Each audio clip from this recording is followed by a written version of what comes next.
Assalamualaikum warahmatullahi wabarakatuh. Perkenalkan, nama saya Risma Ainur Rahma.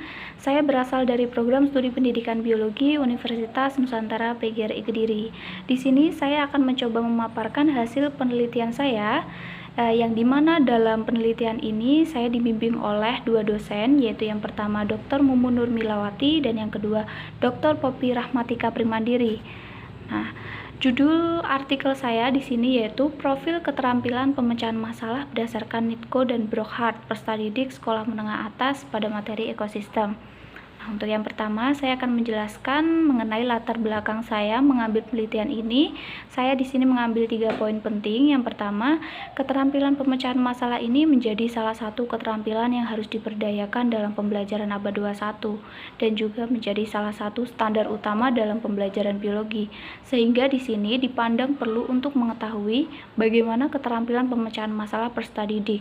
Yang kedua, lingkungan sekolah maupun lingkungan di luar sekolah, keterampilan pemecahan masalah ini sangat penting untuk dikuasai, sehingga perstadidik tidak hanya dapat menyelesaikan masalah, tetapi perstadidik juga dapat menemukan solusi yang tepat untuk permasalahan tersebut.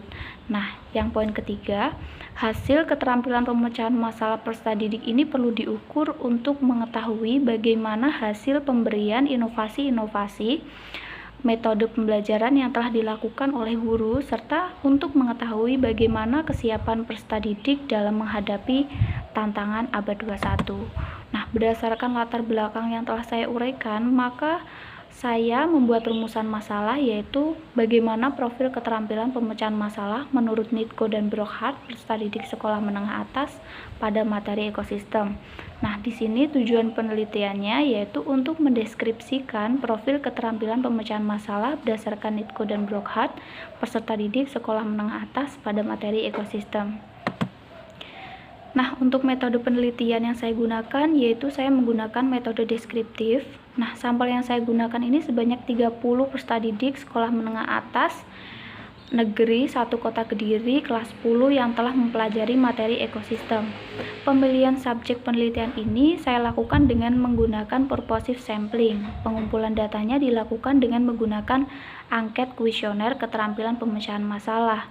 Nah, di sini analisis data saya dilakukan dengan cara menghitung hasil jawaban peserta didik pada setiap aspek indikator dalam bentuk presentase. Nah, berikut hasil dan pembahasannya. Jadi di sini hasil penelitian ini didapatkan berdasarkan angket kuesioner keterampilan pemecahan masalah peserta didik menurut Nitko dan Brockhart yang telah diberikan kepada peserta didik. Nah, yang selanjutnya kita mendapatkan hasil rata-rata nilai keterampilan pemecahan masalah peserta didik dapat dilihat pada tabel ini ya.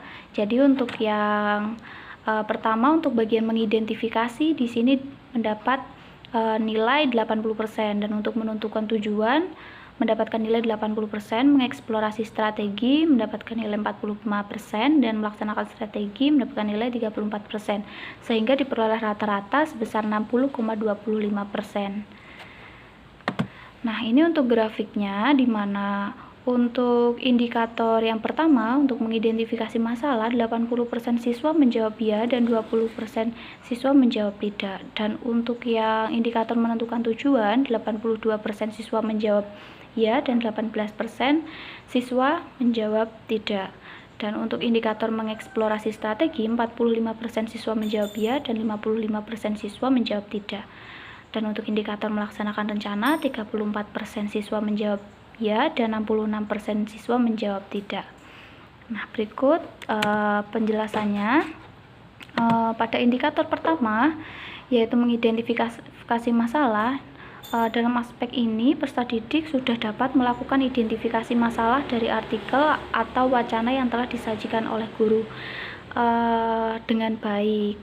Di sini dapat dilihat dalam presentase bahwasanya 80% siswa menjawab ya dan hanya sedikit yang menjawab tidak. Dan untuk indikator kedua, menentukan tujuan, di mana tahap ini merupakan keterampilan untuk mengumpulkan informasi yang signifikan agar masalah tersebut dapat diketahui solusinya. Nah, hal ini menyatakan bahwa sebagian peserta didik ini dapat mengumpulkan data dari berbagai literatur, sehingga dapat dikatakan peserta didik ini memiliki keterampilan untuk mengumpulkan data dengan baik. Dilihat dari presentase bahwasannya 82 peserta didik sudah dapat menentukan tujuan dan hanya sedikit yang menjawab tidak. Dan untuk indikator ketiga, yaitu mengeksplorasi strategi, dalam tahap ini peserta didik dituntut untuk memilih cara apa atau bagaimana yang harus dilakukan dan dengan alasan yang jelas serta logis. Pada aspek ini memiliki presentase 45%. Nah, hal ini menunjukkan bahwa peserta didik kurang dapat merencanakan strategi untuk memecahkan suatu masalah serta solusi yang dapat menyelesaikan masalah. Nah, untuk indikator keempat yaitu melaksanakan strategi, dalam tahap ini peserta didik dituntut untuk dapat melaksanakan strategi yang telah dipilih. Nah, tahap ini mendapatkan nilai presentase 34. Nah, hal ini berarti peserta didik masih kurang dalam indikator melaksanakan strategi. Peserta didik di sini harusnya dapat melaksanakan langkah-langkah strategi sehingga permasalahan tersebut dapat dipecahkan.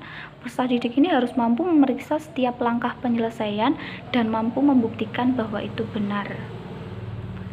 Nah, jadi kesimpulan dari penelitian saya berdasarkan hasil penelitian menunjukkan rata-rata presentase keterampilan pemecahan masalah sebesar 60,25%. Nah, hal tersebut dibuktikan dengan capaian rata-rata presentase secara keseluruhan aspek pemecahan masalah Nitko dan Brockhart. Presentase tertinggi ditunjukkan pada indikator pertama yaitu mengidentifikasi masalah sebesar 80% dan pada indikator kedua menentukan tujuan sebesar 82%.